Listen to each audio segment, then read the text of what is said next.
The positive effects of poetry. Coming up on KSL News at 6, I'll show you what it's doing for youth inside Utah's juvenile justice system.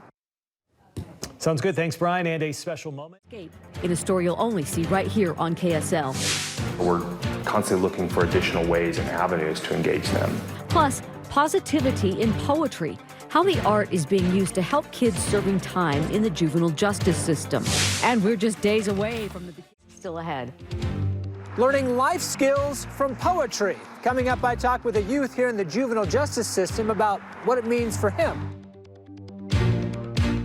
Correction system.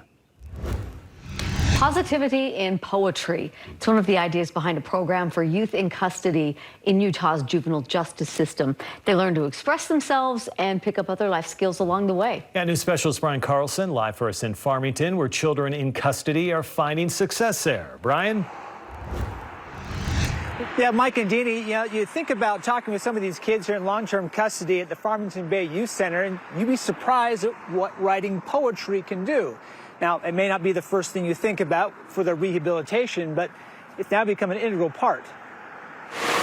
Words of poetry. I'm the broken pieces on the floor. Some people just ignore it and it just goes by. Written by youth in custody in Utah's juvenile justice system. I've carried pistols, but I've never held a bullet. Not just words of expression, but an outlet from stress some carry from their crimes and incarceration. Just getting that off of my chest and just like having other people hear it, it just like, just took some weight off my chest, weight off my shoulders. One such youth, locked up since he was 16, now in custody in Farmington, says it allows him to feel heard. So in one way, you're helping you get closure from the things that you've been carrying with you. Yeah. His words, part of the state's 2022 Poetry Slam, a program now 3 years running from the Utah Division of Juvenile Justice and Youth Services, meant to help Utah youth like him find themselves. To identify voice, to identify a skill set they may have, something that I've met with young people who've been involved in this poetry and they didn't know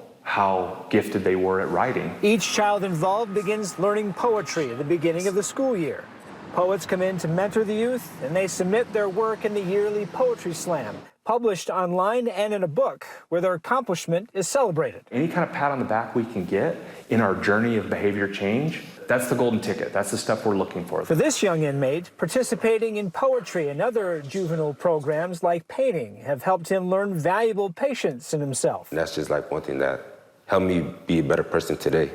Just being patient with myself instead of always rushing and trying to get my way right then and there. A poetic trait he hopes will carry over when he leaves this facility and returns to society. So you see a bit there of what that poetry can do. If you'd like to read some of their poetry from last year's Poetry Slam, we have a link to it where you can find it on our website at KSL-TV.com. Live in Farmington, Brian Carlson, KSL 5 News. Yeah, fantastic program there. All right, Brian, great story. Thank you.